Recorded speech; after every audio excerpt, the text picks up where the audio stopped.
Sir sir કોણ છો તમે? તમારે શું જોઈએ? સર મારું નામ સોનલ છે. હમ. અમારી પાસે ગાય છે. દૂધનો વેપાર કરીએ છીએ. અહીં ઘણા લોકોને દૂધ આપીએ છીએ. તમારે જોઈએ સર? જી ના, દૂધ નથી જોઈતું. અરે તમે એવું કેમ કહો છો સર? તમે પેકેટનું દૂધ યુઝ કરો છો ને? પણ અમારું દૂધ એકદમ સાફ રહે છે. સ્વાસ્થ્ય માટે પણ આ જ સારું છે. ના, એ નથી કહેતો. મારે દૂધની જરૂર નથી. હું ચા બહુ ઓછી પીઉં છું. જો જરૂર પડશે તો હું તમને કહીશ. સાચેમાં સર? રેગ્યુલર તમને નથી જોઈતું? ઘરમાં કોઈ બીજું નથી? ના જી, હું બેચલર છું અને એકલો રહું છું. ઓહ, એવું છે કે? જી હા. લાગે છે એટલા માટે જ તમે દૂધ માટે ના કહો છો. એ બધું ઠીક છે. જમવાનું તમે જ બનાવો છો? હા જી, ખાવાનું પકવાનું હું જ કરું છું. ઓહ, શું તમારા લગ્ન હજી સુધી નથી થયા સર? ના, ઘરમાં હજુ છોકરી જુએ છે. છોકરી હજુ સેટ નથી થઈ. ઓહ અચ્છા. હા જી. શું થયું સર? તમે શું કામ કરો છો? હું સોફ્ટવેર કંપનીમાં કામ કરું છું. 40,000 જેવી સેલરી છે અને મારે 3 બહેનો છે અને તેમની દેખભાળ પણ હું જ કરું છું. જે પગાર છે ને હું તે ઘરે મોકલું છું. અને છોકરીના મા બાપ એવું કહે છે કે ઘરની દેખભાળ અત્યારે તું જ કરે છે ને? કોઈ છોકરી સેટ થતી નથી, એટલા માટે મારા લગ્ન થઈ રહ્યા નથી. અરે તમે સર કોઈ વાતની ચિંતા ન કરો. તમને ચોક્કસ એક સારી છોકરી મળશે. તમારો આભાર જી. જો એમ થશે ને તો બહુ જ સારું થશે. એમ નહીં સર, તમે દેખાવમાં તો ઘણા સારા લાગો છો. સારાની સાથે હંમેશા સારું જ થાય છે. ઠીક છે સર, તો તમને દૂધની જરૂર નહીં પડે ને? ના મેડમ, જરૂર નથી. સારું સર, તો હું જાઉં છું. ઓકે જી. તમે આ એરિયામાં નવા છો? મેં તમને ક્યારે જોયા નથી. હા સર, અમે નવા આવ્યા છીએ. અચ્છા, સારું, બાય. ઠીક છે સર, બાય. હમ.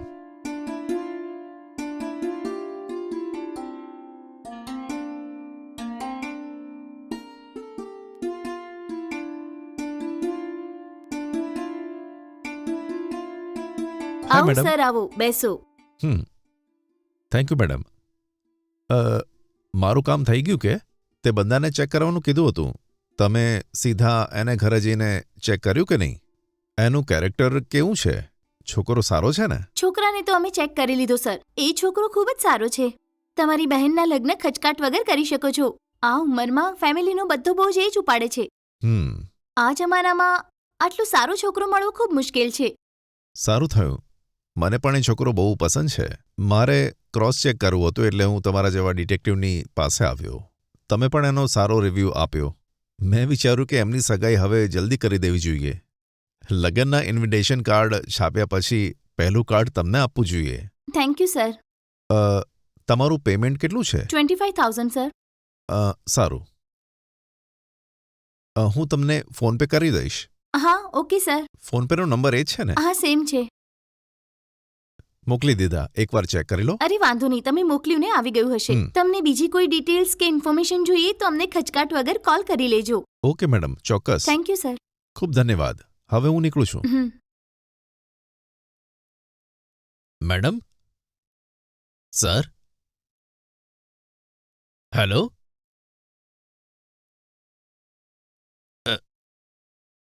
હા કોણ? શું જોઈએ તમને? મેડમ, હું કોર્પોરેશનમાંથી આવું છું. અમે રેશનિંગ કાર્ડની ગણતરી કરીએ છીએ. તમારી પાસે કાર્ડ છે? ના સર, હજી અમે એપ્લાય નથી કર્યું. હજુ એપ્લાય નથી કર્યું? ના ઠીક નથી છે કર્યું. મેડમ. તો એક કામ કરીએ, ઓકે. નવું કાર્ડ એપ્લાય કરી દઈએ.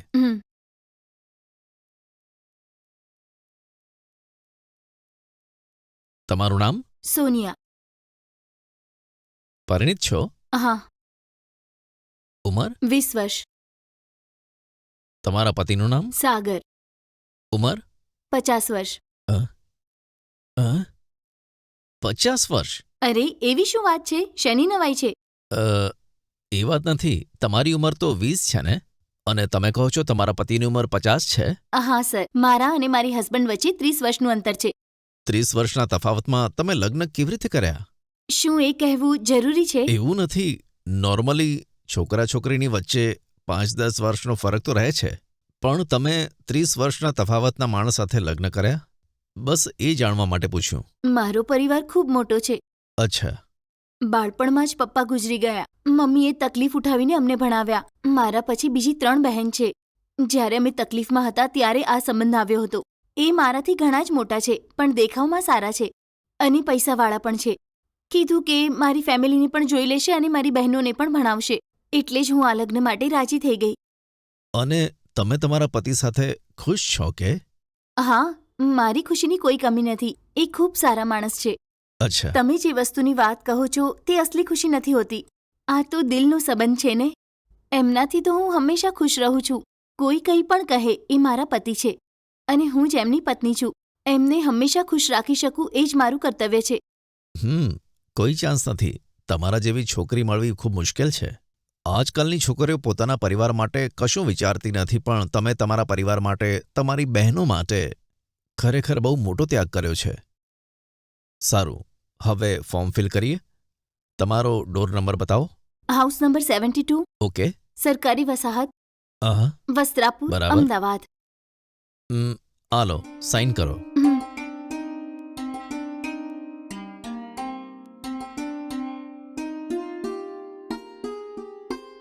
ઓકે. સારું મેડમ, નવું કાર્ડ તમને 30 દિવસની અંદર મળી જશે. ઓકે હમ. સર.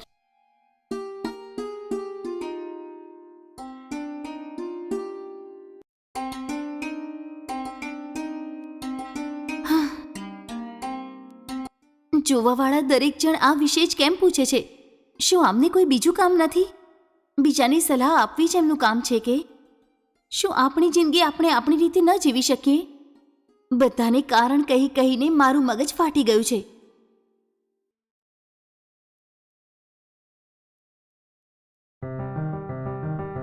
સારું, તો હું ઓફિસ જાઉં છું. સંભાળીને હાજી, રહેજે. સાચવીને જજો. બરાબર લોક કરજે.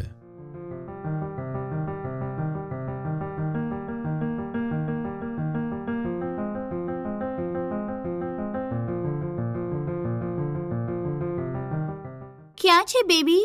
ક્યાં હોઈશ, ઘર જ છું. જલ્દી ઘરે આવ ને. હાય. આવ, અંદર આવ.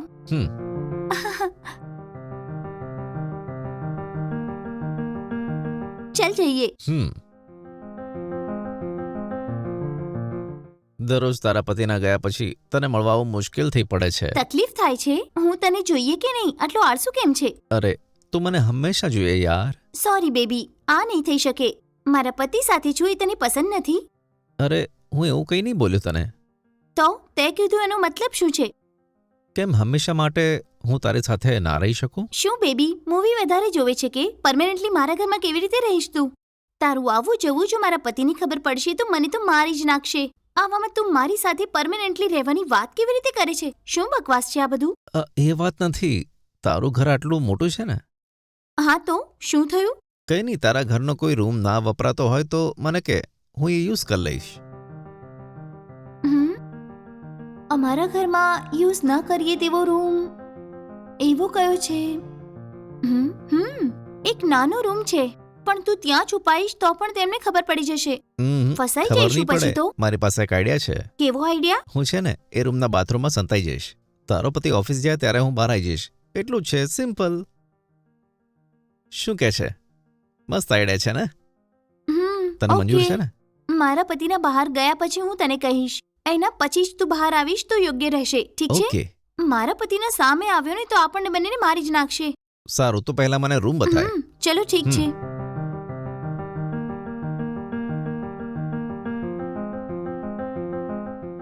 આવ. આ જ છે સ્ટોર રૂમ. ત્યાં એક બાથરૂમ છે, તું એની અંદર જ છુપાઈ જજે. સારું.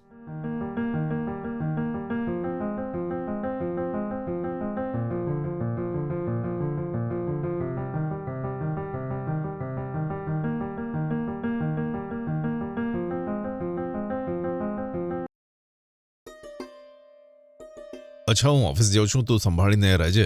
હા ઠીક છે જી. દરવાજો બરાબર બંધ કરજે.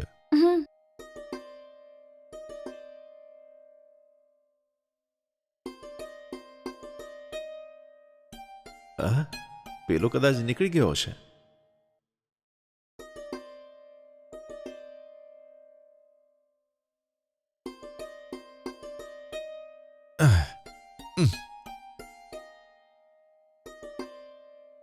આલે બેબી, નાસ્તો કરી લે. જલ્દીથી ખાઈને એમના આવતા પહેલા અંદર જતો રહેજે, ઠીક છે? સારું.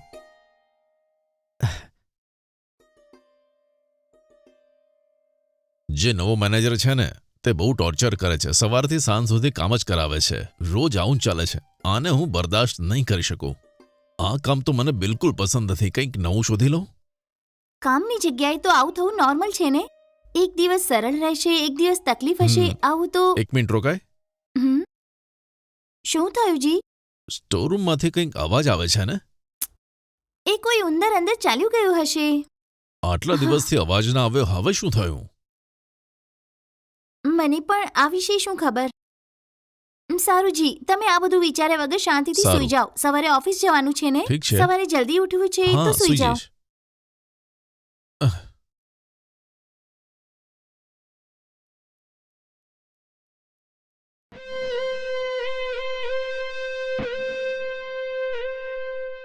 શું લાઈવ છે યાર. છા, બાપરે, લાગે છે કોઈ આવે છે.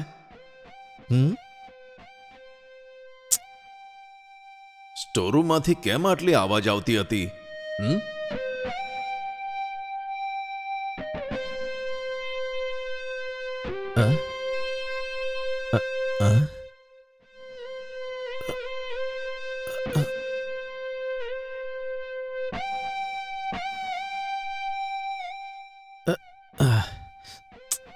શું કરું, મારું નસીબ જ સારું નથી. એક છોકરી માટે આવીને અહીંયા હું તો ફસાઈ ગયો. કોણ ક્યારે આવશે કંઈ ખબર નથી પડતી. સમયસર ખાવાનું પણ નથી મળતું. જો આ મારું ઘર હોત ને તો યોગ્ય સમયે ખાવાનું, ટીવી બધું સમયસર થાત. એક ટીવી પણ નથી, દારૂ પણ નથી મળતું. આ રૂમને જોઈને તો જેલ જેવું લાગે છે. એમાંય આ માણસ આવીને તંગ કરે છે. આ કેળું ક્યાંથી આવ્યું? કદાચ કોઈ ભૂલીને રાખી ગયું હશે. હા, હું ખાઈશ.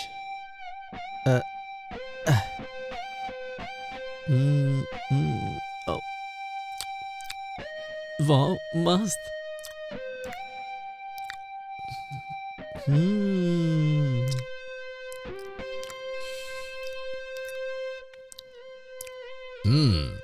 સારું થયું.